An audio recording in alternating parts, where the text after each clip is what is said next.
عبداللہ بن عمر بن العاص رضی اللہ تعالی عنہ روایت کرتے ہیں کہ اللہ تعالیٰ جب علم کو اٹھائے گا تو یہ طریقہ نہیں ہے کہ علم لوگوں کے دماغوں اور سینوں سے نکال لیا جائے گا، بلکہ کیا ہوگا، اللہ علماء کو دنیا میں نہیں رہنے دے گا۔ علماء اللہ کی بارگاہ کی طرف جو وہ چلے جائیں گے، علماء کو روئے زمین سے رب کائنات اٹھا کے واپس بلائے گا۔ میں عرض کر رہا تھا کہ آقا علیہ السلام نے فرمایا رب کائنات جب علماء کو اٹھائے گا تو لوگ جاہلوں کو اپنا امام اور سردار بنائیں گے، اپنا رہبر و رہنما بنائیں گے، اور لوگ ان سے جا کے شریعت کے مسائل پوچھیں گے،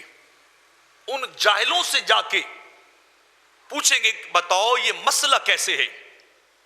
یہ بات کیا ہے۔ تو میرے آقا علیہ السلام نے فرمایا وہ بغیر علم کے لوگوں کو فتوے دیں گے، بغیر جاننے اور بغیر پڑھے کہ وہ لوگوں کو دین کے مسائل بتائیں گے، اور ہوگا کیا، میرے آقا فرماتے ہیں کہ وہ خود بھی گمراہ ہوں گے اور آنے والوں کو بھی گمراہ کر دیں گے، انہیں غلط مسئلہ بتائیں گے، خود بھی راہ ہدایت سے بھٹکے ہوئے اور آنے والوں کو بھی بھٹکا دیں گے، خود بھی برباد ہوں گے، آنے والوں کو بھی برباد کر دیں گے۔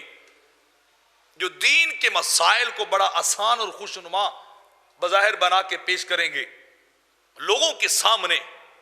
یہ الفاظ سنیے کہ خود بھی گمراہ ہوں گے، لوگوں کو بھی گمراہ کر دیں گے، راہ ہدایت سے ان کو دور لے جائیں گے۔ اور جب علم اٹھ جاتا ہے تو نیکی کی دعوت ختم ہوتی ہے، اور جب نیکی کی دعوت ختم ہے برائی کا فروغ ہوتا ہے، بے حیائی وہاں پھیلنے لگ جاتی، جہاں علم نہیں ہوتا، جہاں حقیقت نہیں ہوتی،